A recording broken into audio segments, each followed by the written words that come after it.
myself. Let me start from the beginning, because you need to understand how we got here. How a woman everyone thought had lost her mind actually played the longest, most patient game of her life. My name is Alexis Dunst. I'm 34 years old, and until 3 months ago, I was married to Vincent Mercer. 15 years of marriage. That's longer than most Hollywood relationships, longer than some small countries have existed, and definitely longer than my patience should have lasted. But I'm a stubborn woman. I get it from my grandmother. I met Vincent when I was 17. I'd graduated high school early, not because I was some genius, but because I was practical and motivated and really wanted to get out of my parents' house. I got a job at Henderson and Price law firm as a file clerk. Minimum wage, maximum paper cuts, but it was mine. By 18, I'd worked my way up to legal assistant. I was good with details, good with numbers, good with keeping my mouth shut and my eyes open. Vincent was 24 when we met at a client event. Charming, ambitious, full of state empire. He talked about the future like it was already his, like success was just waiting for him to show up and claim it. He said he was going to build something incredible. I said I'd help him file the paperwork. Romance, right? We got married when I was 19. Tyler came along when I was 20. I kept working at the law firm part-time while raising our son, building up my 401k, saving every spare dollar. My grandmother always said a woman should have her own money, not secret money, she'd clarify.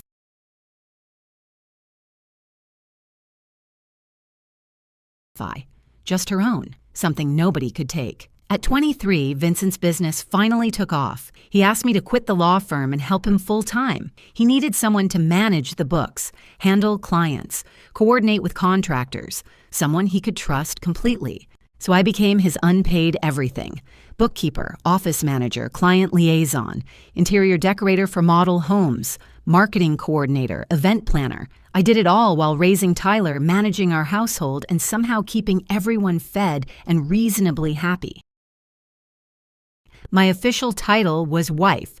My unofficial title was everything else. For 11 years, I poured myself into building Vincent's dream. And for 11 years, he got the credit, the awards, the recognition. At every industry event, I was Vincent's wife. At every celebration, he thanked his team, his mentors, his vision. But somehow never quite got around to thanking me. Somewhere along the way, things shifted. He started making decisions without consulting me. Started staying late for work more and more often, started criticizing little things, the way I dressed, the meals I cooked, my lack of ambition. I was running his entire back office for free while raising his son and keeping his life organized. But sure, not ambitious enough. Then, 3 months ago, he dropped the bomb. He came home on a Tuesday evening. I was making dinner, his favorite actually, because I'm apparently a glutton for unappreciated effort. He sat me down at the kitchen table with this look on his face, not sad, not apologetic, just businesslike. I want a divorce, he said. And then, I want the house, the cars, the business, everything. You can keep Tyler. He said it like he was ordering from a menu. I'll have the assets. Hold the child, thanks. Keep Tyler? Like our 15-year-old son was a leftover pizza? Like he was an inconvenience being graciously allowed to stay with me? I just stared at him. 15 years of marriage. And this was how it ended, at our kitchen table, between the salt shaker and the butter dish, like I was just another item he was discarding. What I didn't know in that moment, what I wouldn't find out until later, was that Vincent had been planning this for months. He already had a lawyer, Harold Whitfield, expensive and experienced. He'd been building his exit strategy while I was meal prepping and scheduling his dentist appointments. I'd been blindsided by a man I'd trusted with everything. The next day, his mother showed up, Lorraine Mercer, a woman who had treated me like the help for 15 years, arrived with her perfectly styled hair and her perfectly practiced sympathy face. She patted my hand and told me I should have tried harder to keep him happy. Men have needs, dear, she said, like she was explaining something complicated to a slow child. Lorraine's advice on marriage was always fascinating, considering her husband spent 7 days a week on the golf course specifically to avoid being in the same room as her.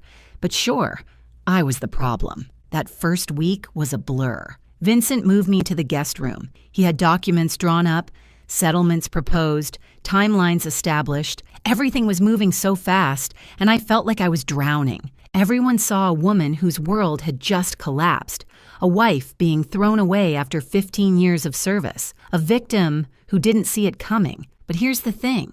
What Vincent didn't know, what nobody knew, was that I'd found something 3 years ago. Something buried in his own financial records. Something he thought was hidden forever. And I'd been quietly, patiently preparing ever since. Before we continue, if you're enjoying this story, please hit that subscribe button and tell me in the comments where you're watching from and what time it is there. I read every single comment. Thank you. Back to the disaster. Within a week of the announcement, Vincent had completely taken control. The guest room became my permanent residence in what used to be our home. My closet shrank from a walk-in to 2 small sections he graciously allowed me to keep. The message was clear. This isn't your house anymore. Within 2 weeks, he started bringing her around. Brittany Sawyer, 27 years old, worked at his company. Of course she did. She had that Instagram perfect look. Blonde highlights, perfect nails, yoga pants that cost more than my weekly groceries. She walked into my kitchen like she owned it, wore my apron, my grandmother's apron, while making smoothies in my blender. She was younger than my marriage, younger than my favorite handbag, but she made amazing smoothies, so I guess that's something. Vincent paraded her around like a trophy. They'd sit on my couch, watch my television, eat off my plates. He'd put his arm around her right in front of me, like I was furniture, like I'd already disappeared. The humiliation escalated daily. First, he canceled my personal credit card.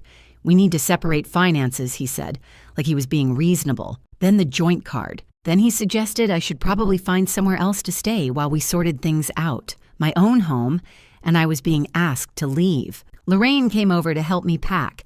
And by help, I mean she went through my belongings and decided what I deserved to keep. Old clothes, fine. Family photos, some of them. My grandmother's recipe box? She hesitated on that one, like she was considering claiming it for herself. What I was not allowed to take. Any jewelry Vincent had bought me over 15 years. Any furniture I'd picked out. Anything of value. Those were marital assets, Lorraine explained, and Vincent was entitled to them. She packed my things in garbage bags. Not boxes, garbage bags. Like I was trash being taken out. Through all of this, I had one person I thought I could trust, Diane Holloway. We'd been friends since high school. 20 years of friendship, through boyfriends and breakups and babies and everything in between. She was the first person I called after Vincent's announcement. She was so supportive, always checking in, always asking how I was holding up. Always ready to listen. She'd come over with wine and let me cry on her shoulder. She told me I deserved better. She told me Vincent was making a huge mistake. But something felt off. Little things at first. Vincent seemed to know my plans before I made them. When I mentioned to Diane that I was thinking about fighting for the house, Tyler came home the next day saying Dad told him it wouldn't work. When I told Diane I was looking at apartments in a specific neighborhood, Vincent made a comment about that exact area being too expensive for me. Then it clicked. Looking back, I should have seen it years ago. The way Diane always lit up when Vincent walked into the room. The way she'd compliment him just a little too much, laugh at his jokes just a little too hard. She always asked about him first whenever we talked. How's Vincent? How's the business? Is Vincent happy? She'd been carrying a torch for my husband for 15 years. And Vincent, because he collected admirers like some people collect stamps, knew exactly how to use it. He made her feel special, important, not like other women. He probably implied they'd get together after the divorce, gave her just enough hope to keep her loyal. My best friend was his spy. 20 years of friendship sold out for some flirting and empty promises. At least charge more, Diane. But the worst part wasn't Vincent, wasn't Lorraine, wasn't even Diane. The worst part was Tyler. My son saw everything. The girlfriend, the grandmother packing my bags, the way his father looked at me like I was nothing, and Vincent was working on him, dripping poison in his ear day after day. Your mom is making this difficult. I just want everyone to be happy. She's the one dragging this out. I'm trying to be fair, but she won't cooperate. Tyler started pulling away from me. Not angry, exactly, just distant, confused. He didn't know who to believe, and his father was very, very convincing. I could lose the house, I could lose the money, I could lose everything I'd spent 15 years building. But watching my son look at me like I was the problem, that was the knife. That was the wound that actually bled. I hired a lawyer, Nina Castellano, recommended by my old firm. 52 years old, sharp as a razor, absolutely no tolerance for nonsense. She reviewed my situation and laid out the battle plan. "You helped build this business," she said. "You're entitled to half of everything. The house, the company, the accounts. We fight." I looked at her for a long moment. What if I don't want to fight? Nina stared at me like I'd started speaking another language, like I'd suggested we send Vincent a thank you card and a fruit basket. She thought I was broken, depressed, too beaten down to stand up for myself. She had no idea. I moved into a small apartment with Tyler, 2 bedrooms, 1 bathroom, a kitchen the size of my old pantry. Half our boxes didn't even fit. They sat stacked in the corner of Tyler's room, like a monument to how far we'd fallen. Meanwhile, Vincent posted photos with Brittany. "New chapter, new energy, blessed," he wrote. Lorraine commented underneath, "So happy for you, sweetheart. You deserve joy." My sister called, furious. "You need a shark lawyer. Take him for everything he's worth." Everyone had advice. Everyone thought they knew what I should do. Everyone saw a woman who'd given up, who couldn't fight, who was letting her husband walk all over her. Everyone was wrong. Here's the thing about being underestimated. People stop watching you. They stop being careful around you. They stop guarding their secrets. And that's exactly when you learn everything you need to know. 3 years. That's how long I'd been carrying this secret. That's how long I'd known the truth about Vincent Mercer and his glittering, glamorous, completely fake empire. It started on a random Tuesday night, 3 years before the divorce. Vincent was working late again. He was always working late by then, though I didn't yet know what that really meant. I was going through the company books, reconciling accounts, doing the unglamorous work that kept his business running, and I found something strange. A transfer to an account I didn't recognize, then another, then a pattern. Money flowing out of our accounts into places I'd never seen before. I dug deeper. I stayed up until 3 in the morning, following the trail. What I found made my blood run cold. Vincent had been taking loans against everything we owned. The house, our beautiful house that everyone admired, had 3 mortgages on it. The original loan of $400,000, a second mortgage of $350,000 taken out 4 years ago, a third mortgage of another $350,000 taken out 2 years ago. Total owed $1.1 million. Actual value of the house, $850,000. We were underwater by $250,000 on a home I thought we owned outright. The business was even worse. Lines of credit maxed out at $200,000, back taxes owed of $85,000, vendor debts of $120,000, equipment loans of $75,000. The company Vincent bragged about at every party, the company that was supposedly thriving, it was drowning in nearly $500,000 of debt. Even the cars weren't real. All 3 were leased with balloon payments coming due.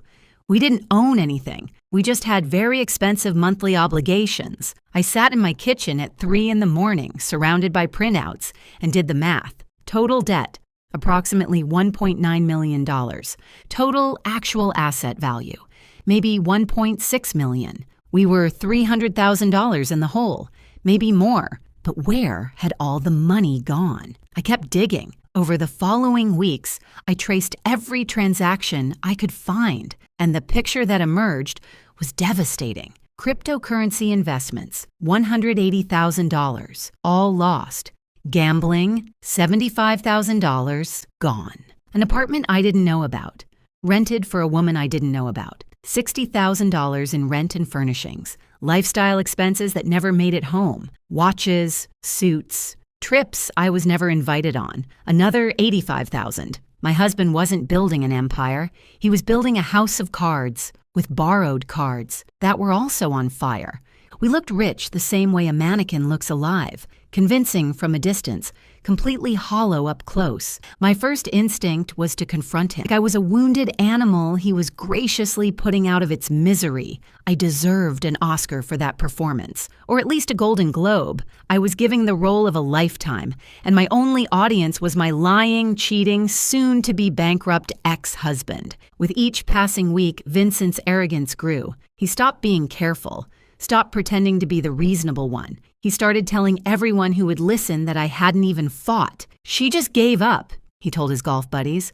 I offered her a fair settlement, and she took it without a word. Lorraine was even worse. She bragged at her book club, at her church group, at every social gathering she attended. Vincent is keeping everything. That woman didn't get a dime.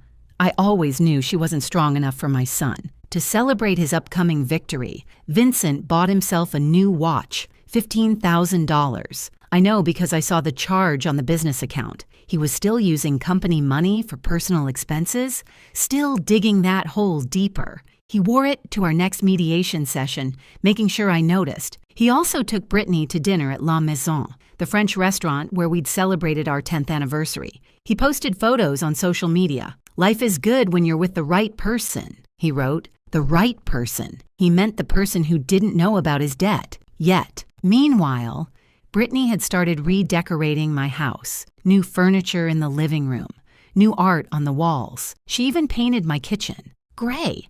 She painted it gray.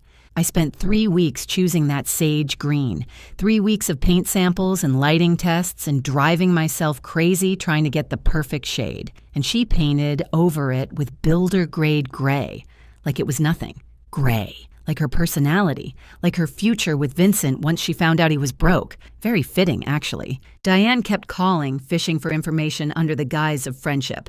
I played along perfectly. "How are you holding up?" she'd ask, her voice dripping with fake concern. "I just want it to be over," I'd tell her, making my voice crack slightly. "I can't fight anymore, I don't have the energy." Within hours, Vincent would know. I could practically see him relaxing, letting his guard down even further. Diane thought she was playing me. She was actually just being a messenger service, not a very expensive one either. But while the adults were playing their games, Tyler was watching, and my son, my smart, observant, wonderful son, was starting to notice things that didn't add up. He noticed his dad's new $15,000 watch, but heard Vincent tell him they couldn't afford the school trip to Washington, D.C. He noticed Brittany's shopping bags piling up in the foyer, but heard Vincent complain about money being tight. He noticed the disconnect between the lifestyle his father was projecting and the excuses he kept making. One evening, Tyler came to my tiny apartment and sat down at my secondhand kitchen table. He looked at me with those serious eyes, so much like his father's, but with something Vincent had lost long ago. Honesty. "Mom," he said quietly, "is Dad actually rich?" I looked at my son for a long moment.